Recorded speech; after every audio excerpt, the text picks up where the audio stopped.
nanti juga santri Darul Rahman itu tidak memiliki dalil yang kuat terhadap tradisi.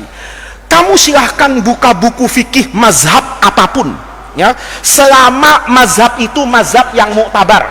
Kalau ada ketemu fikih, buku fikih karangan Imam Muhammad Faiz, buang itu. Kenapa? Nggak muktabar otak saya. Tapi kalau karangan itu intisab kepada mazhabnya Imam Abu Hanifah, mazhabnya Imam Malik, mazhabnya Imam Syafi'i, mazhabnya Imam Ahmad, misalnya kamu belajar lagi ada mazhabnya Imam Auza'i misalnya, ada mazhabnya Lais bin Sa'ad misalnya, ada mazhabnya Imam Abu Thawr misalnya, ketemu semua itunya, kamu baca deh.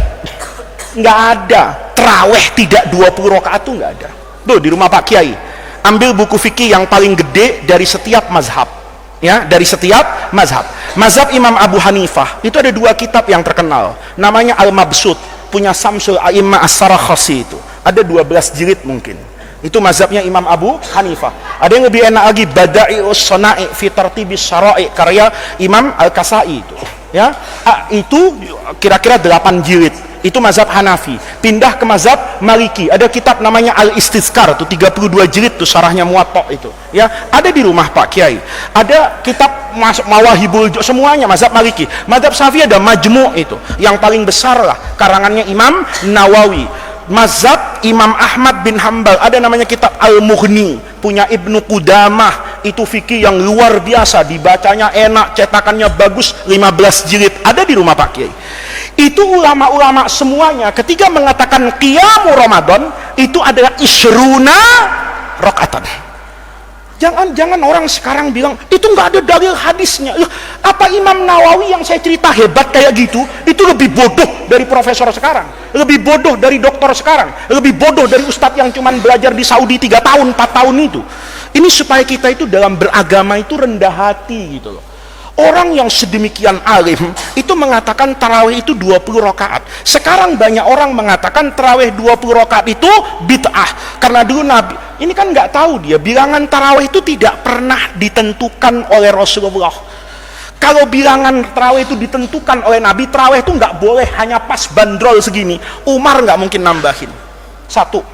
Yang lebih hebat lagi, mazhabnya Imam Malik itu ngambil fikihnya khalifah yang terkenal Umar bin Abdul Aziz. Umar bin Abdul Aziz tarawihnya berapa rakaat? 36. Dipraktekkan di sini, imamnya keluar masjid dibunuh orang itu. Kenapa? Kenapa? Lama. Coba lihat. Kamu buka fikih itu.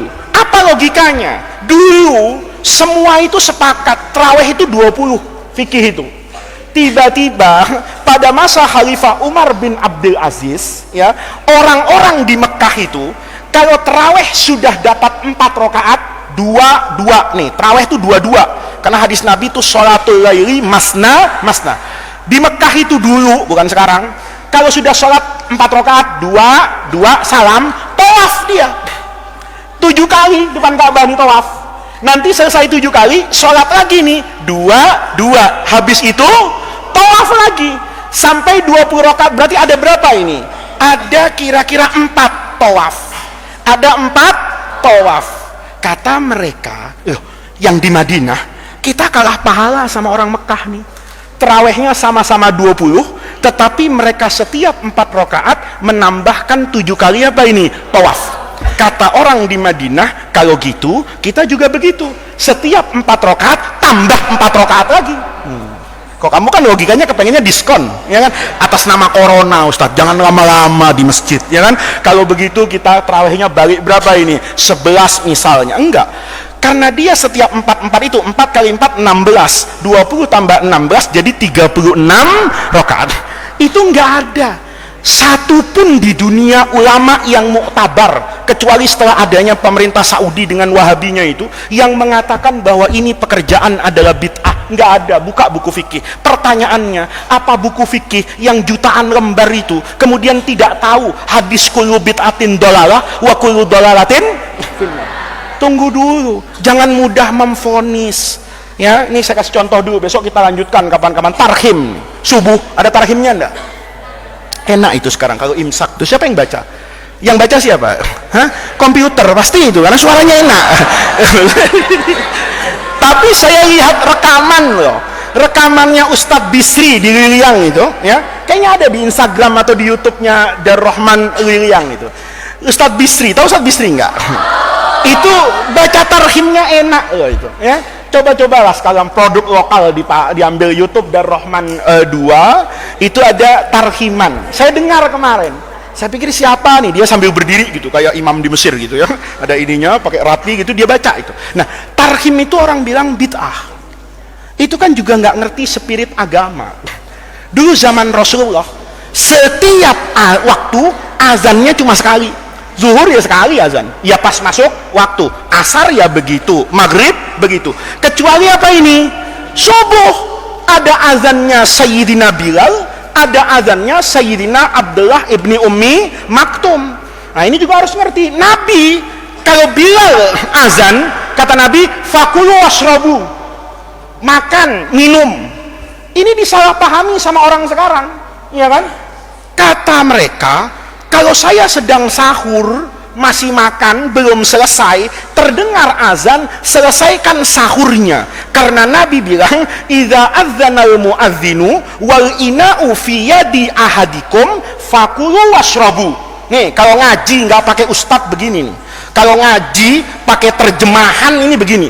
Kalau di pesantren Gunung Agung, pesantren apa itu Gramedia, dia beli buku, baca terjemah, berfatwa sesat. Waktu maksud Nabi azanal muazzin itu bukan azan subuh, azannya Bilal. Kalau Bilal azan, kamu masih makan nggak apa-apa kata Nabi, fakulu washrabu. Tapi nanti kalau sudah ada Ibnu Ummi Maktum, sebelum Ummi Maktum azan cepat berhenti. Nanti kita jelasin logikanya imsak itu. Nah, itu namanya apa itu? Memahami agama. Oh, berarti Bilal waktu azan itu bukan azan bil makna syar'i. Karena azan bil makna, kamu belajar kan di Fathul Mu'in itu azan lughatan wa syar'an. Apa lughatan? Al-i'lam. Kalau syar'an, al-i'lamu bidukhuli waqti as-shalat. Sekarang pertanyaannya, jam 4 azan itu waktu sholat enggak? Enggak. Kamu jam 4 subuh sholat? Hah? Itu terlalu rajin itu, ya kan? Sholat subuh jam 4 kan belum masuk waktu.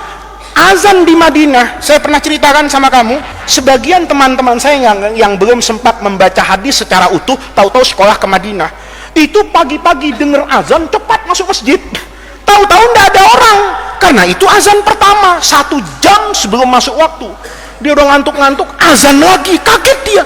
Masya Allah, ajaran apa ini? Ya kan, baru azan kan begitu dah. Nah karena nggak tahu, sama aja kamu Jumatan, datang imamnya belum naik sudah tidur, ya kan? Tidur pulas banget, bangun-bangun, Allahu Akbar. Ya Allah, Islam apa ini? Jumatan nggak pakai 2 khutbah, tiba-tiba langsung sholat. Ini Islam? Bukan Islam sesat, kamu ngorok mas, kan begitu kan? Ya, ini juga begitu. Nah, ada azan pertama, ada azan kedua.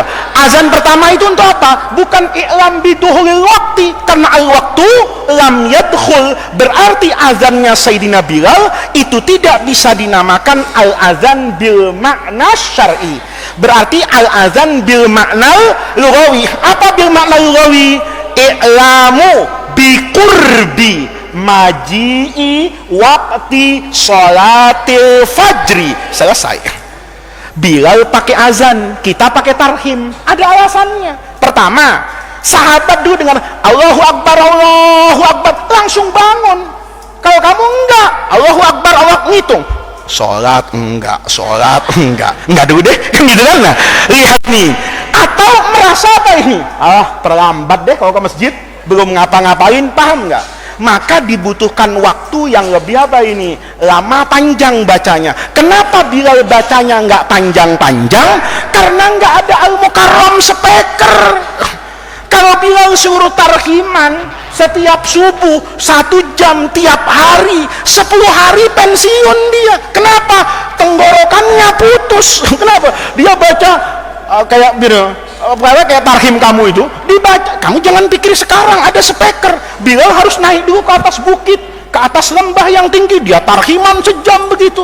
Itu keluar segala-galanya, keringetnya keluar, darahnya keluar, jantungnya keluar. Kenapa? 1 jam teriak-teriak. Paham nggak maksud saya? Beliau mencukupkan dengan azan sebagai tambih. Karena itu sebatas i'lam bil makna lughawi, bukan bil makna syar'i. Maka tarhim juga hukumnya apa ini? Boleh. Pakai ayat apa? Wasta'inu, bukan, wa ta'awanu alal birri wat taqwa. Adanya tarhim itu ta'awun ala maza, alal qiyam kan. Nah, ketika seperti itu hukumnya menjadi apa ini? Boleh ya. Ini sampai sini dulu ya. Nanti hari Senin malam Selasa itu baru berbicara kullu bid'atin dolalah dan seterusnya, supaya nanti kamu tahu beragama itu tidak semudah yang dibayangkan orang. Untuk menjadi mufti, memberikan fatwa hukum, itu butuh alat yang luar biasa, butuh duduk lama di depan guru, butuh membaca sekian banyak ilmu untuk sampai kepada pemahaman yang benar. Jangan melakukan kejahatan terhadap agama dengan paham satu hadis kullu bid'atin. Kulun itu semuanya, nggak boleh dikecualikan. Ini kata Nabi. Terus kita bilang, tapi Imam Syafi'i bilang bid'ah itu ada hasanah. Iya, langsung ngomong, pilih Imam Syafi'i apa pilih Nabi? Itu kejahatan kalau menurut saya. Besok nanti kita jelaskan kejahatan-kejahatan sehingga orang itu tidak lagi arif dan bijaksana dalam berdalil dan memahami ubudiyah dan ibadah yang biasa kita lakukan. Nanti kita lanjutkan hari Senin. Kelas 6 pulangnya hari apa ya? Boleh? Kelas 6 pulangnya besok, masuknya malam lebaran. Sudah ya?